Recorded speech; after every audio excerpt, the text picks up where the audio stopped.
Shalom, I'm Marie Polochowski, and this is the 60 on the 95, the latest Israel news for teen Israel advocates. In our first story, we'll look at further legislation being developed in the Senate.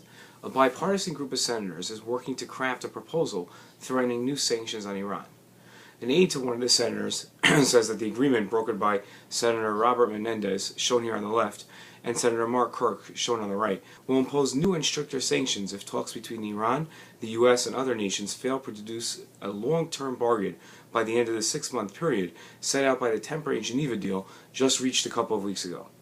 These higher sanctions could reduce Iran's oil exports by at least 30%, as well as blacklist additional sectors of the country's economy, such as mining, engineering, construction, and any other sector that the president deems to be of strategic importance to the Iranian economy. The proposed sanctions will also freeze all remaining Iranian foreign exchange reserves. This would add up to a stricter sanctions regime than the one the U.S. just agreed to relax. If the sanctions before the Geneva Agreement were a 7, say the aide says, the new sanctions would kick in would be an 8.5. He also says that the Menendez-Kirk Agreement will require the automatic reimposition of the original sanctions if Iran breaches the term of the existing agreement over the next 6 months, and then move the sanctions to the 8.5 level in the following months. The White House and State Department opposed the pending agreement, arguing that it will undermine their ability to negotiate with Iran. And Iran's foreign minister recently told Time magazine that if Congress imposes new sanctions, even conditional ones like the ones Menendez and Kirk are planning on proposing, then the entire deal is dead, causing Iran to walk away from the table. Senate negotiators hope to pass the sanctions before the end of the year, but that depends on whether or not Senate Majority Leader Harry Reid allows a vote on them. It will also require the House vote for new sanctions before recesses for the holidays, which could come as soon as this Friday, December 13th.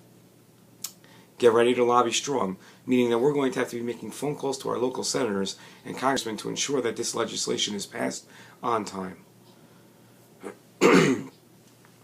Our second story is a scary one. Iran has built an infrastructure of terror in Central and South America in order, among other goals, to target Israelis and Jews there and in America and to have a base from which to attack the U.S., Israeli Defense Minister Moshe Ya'alon said on Monday. Ya'alon, meeting with Guatemalan President Otto Fernando Perez Molina, himself a former director of military intelligence, warned that Iran, which operates the Lebanese terror group Hezbollah as a proxy, was using diplomatic cover to spread terror in the Western Hemisphere. Ya'alon explained that the Iranians use diplomatic mail pouches in order to transport bombs and weapons. And we know that there are states in South America, like Cuba, Venezuela, Nicaragua, and Bolivia, where the Iranians have terror bases, both in the embassies and among the local Shiite Muslim populations, Ya'alon said. They built this infrastructure for the eventuality that they will have to act against Jews, Israelis, or Israeli interests. But it is important to them as an infrastructure that enables them to act within the United States, he adds. This story illustrates the danger that Iran poses. As President Obama reiterated at the Saban Forum, a nuclear deal with Iran doesn't hide Iran's other evil actions. As the biggest state sponsor of terror, Iran is a country that requires regime change to see a more peaceful and safe world. Our third story is a positive one, and it highlights the strength of the U.S.-Israel relationship. Defense funding bill for the fiscal year of 2014, proposed Monday by members of the U.S. House and Senate Armed Services Committees, would increase missile defense spending by some $358 million, bringing the total to $9.5 billion. The measure also raises spending on missile defense systems developed between the United States and Israel by $173 million, such as the Iron Dome system shown here. The bill also backed President Barack Obama's request for $220 million to help Israel buy more Iron Dome batteries. It also included $15 million to create a production facility for the defense system's parts in the United States. This shows how American military assistance to Israel is spent on creating American jobs.